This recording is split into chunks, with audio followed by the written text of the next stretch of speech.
Welcome friends to our YouTube channel Shubh Mangal properties. आज हमारे series में हम बात करेंगे किन चीज़ों को ध्यान रखते हुए आपको प्रॉपर्टी बाय करनी या what are the mistakes which you should not do while buying a real estate और अ प्रॉपर्टी।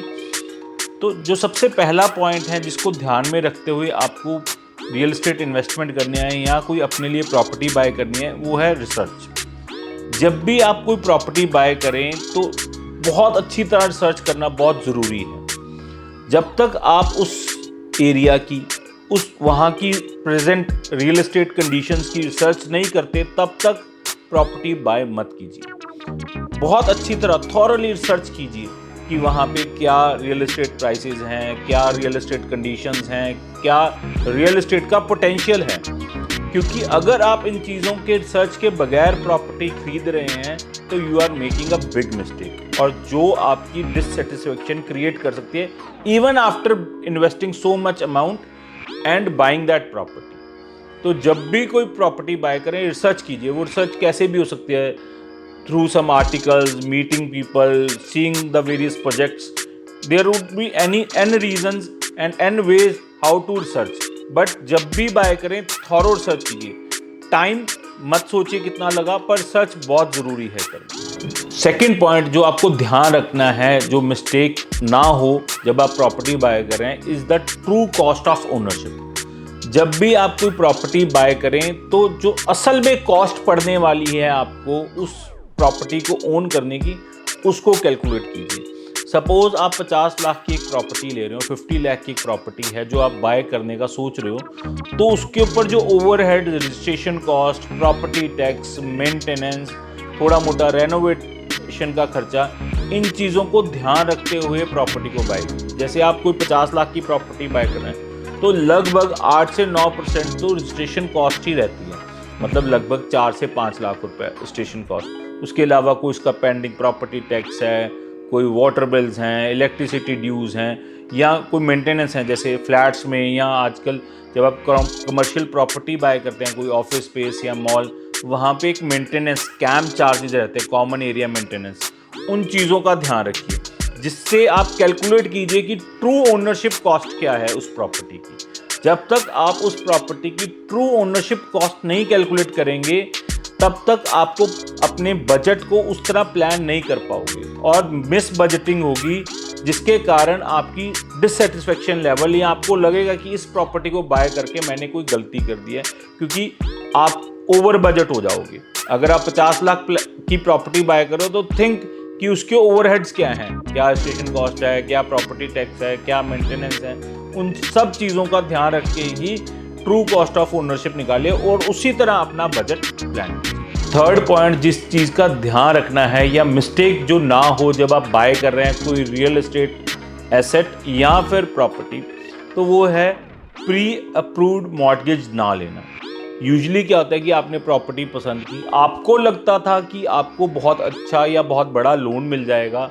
सपोज आप अगर एक फ्लैट बाय कर रहे हैं तो आपको जो फंडिंग बैंक से मिल सकती है वो अराउंड 90% मिल सकती है। लेकिन अगर आप कोई कमर्शियल प्रॉपर्टी बाय कर रहे हैं या कोई प्लॉट बाय कर रहे हैं घर बनाने के लिए, वहाँ पे जो मैक्सिमम लोन मिल सकता है वो 70 to 75% है, depending on the documents of your paying capacity.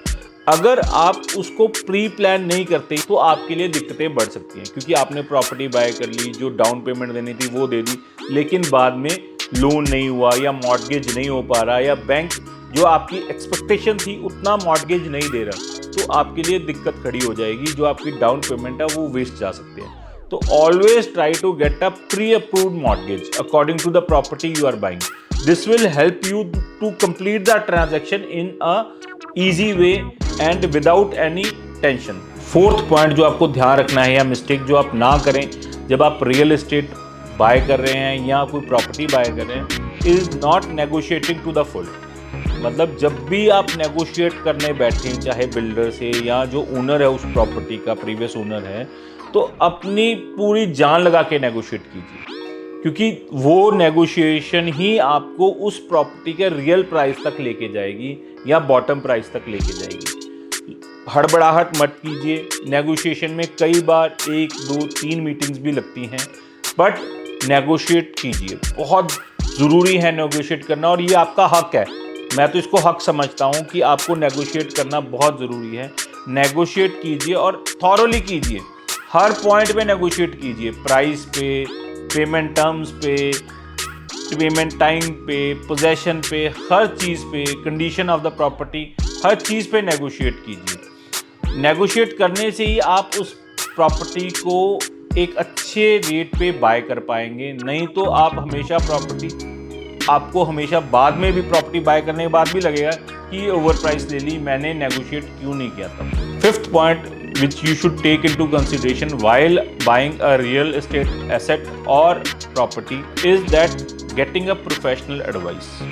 Whether you are buying a constructed property or a plot or a commercial thing, get a professional advice. It could be in terms of a broker, it could be in terms of a consultant, it could be in terms of a civil contractor, civil engineer or structural engineer who can guide you about the property कि उसकी condition क्या है, उसकी जो आज property आप bye कर रहे हैं, घर बाय कर रहे हैं, उसमें सपोज आपको क्या क्या हिडन कॉस्ट हैं जो उसको तैयार करने में या उसको रेनोवेट करने में बियर करनी पड़ेंगी, वो एक प्रोफेशनल एडवाइस कर सकता है। कई बार हाउस ओनर्स खासकर कोई ऐसी प्रॉपर्टी बाय कर लेते हैं, ऐसा हाउस बाय कर लेते हैं जो देखने में तो बहुत अच्छा होता है लेकिन उसमें बहुत सारे लीकेजेस, बहुत सारे रिपेयर वर्क पेंडिंग होते हैं, जो आपको एक प्रोफेशनली बता सकता है कि वो पेंडिंग है। लेकिन अगर आपने उसी तरह उसको बाय कर लिया, देखा कि बहुत अच्छा है लेकिन बाद में बहुत सारी लीकेजेस हैं, बहुत सारा रिपेयर वर्क पेंडिंग है, तो आप अपने बजट से ऊपर निकल जाते, यू ओवररन योर बजट, जिससे आपको बर्डन फील होता है कि मैंने ये प्रॉपर्टी बहुत हाई प्राइसेस पे खरीद ली या मुझे अब बहुत सारे पैसे इसमें और इन्वेस्ट करने पड़ेंगे इन चीज़ों को ठीक करने में। तो जब भी आप कोई प्रॉपर्टी या होम या कंस्ट्रक्टेड या प्लॉट कभी भी बाय करें तो एक प्रोफेशनल एडवाइस ज़रूर लें, क्योंकि वही प्रोफेशनल आपको गाइड कर सकता है कि इस प्रॉपर्टी में क्या कमियां हैं, जिनको ध्यान रखते हुए आपको उस प्रॉपर्टी को बाय करना चाहिए। Last but not the list, ये सिक्स्थ मिस्टेक जो आप नहीं करें जब भी कोई प्रॉपर्टी या रियल एस्टेट बाय करें, इज़ दैट कि आप अपने इमोशंस को अपने ऊपर हावी मत हों। यूजुअली जब भी कोई बंदा प्रॉपर्टी या कोई फैमिली कोई रियल एस्टेट एसेट बाय करती है, एक इमोशन के साथ बाय करती है कि ये घर हमें बहुत पसंद है जी, ये बहुत अच्छा है जी, हमें तो यही चाहिए, and you get a over price tag on that property because आप उसके साथ अपना इमोशन कनेक्ट कर लेते हो। तो जब भी प्रॉपर्टी बाय करें, इमोशंस को साइड में रखते हुए बाय करें, क्योंकि तभी आप उस प्रॉपर्टी के ऊपर रैशनल डिसीजन ले पाएंगे on the merits, not on the emotions. Take a decision on the merits of the property, not on the emotions. Merit को ध्यान रखते हुए प्रॉपर्टी को बाय करें, एडवाइस ले लोगों का, प्रोफेशनल्स का, लेकिन इमोशनल होके नहीं, प्रोफेशनली वे में और मेरिट्स के ऊपर। उनसे पूछिए कि क्या मेरिट्स हैं इस प्रॉपर्टी में जो आप कह रहे हो कि ये प्रॉपर्टी बाय करें, क्या डीमेरिट्स हैं, कंपेयर करें जब दो प्रॉपर्टीज को, चेक करें किसके क्या मेरिट्स हैं, किसके क्या डीमेरिट्स हैं, तभी उस प्रॉपर्टी को बाय करें। इमोशनल कनेक्ट ना रखें, क्योंकि ये बहुत बड़ा डिसीजन होता है। कई बार आपकी लाइफ लॉन्ग सेविंग्स भी इन्वेस्ट हो जाती हैं किसी प्रॉपर्टी में बाय करने में, तो इसलिए जब भी कोई प्रॉपर्टी बाय करें इमोशनल डिसीजन मत लें। तो ये कुछ चीज़ें थी जिनको ध्यान रखते हुए आपको रियल एस्टेट में इन्वेस्ट करना चाहिए। और चीज़ों की जानकारी के लिए हमारे साथ जुड़े रहिए, हमारे चैनल को सब्सक्राइब करें और बेल आइकन को ज़रूर प्रेस करें। ये चीज़ें हमें मोटिवेट करती हैं ताकि हम आपके लिए और वीडियोज़ बना सकें। Thank you.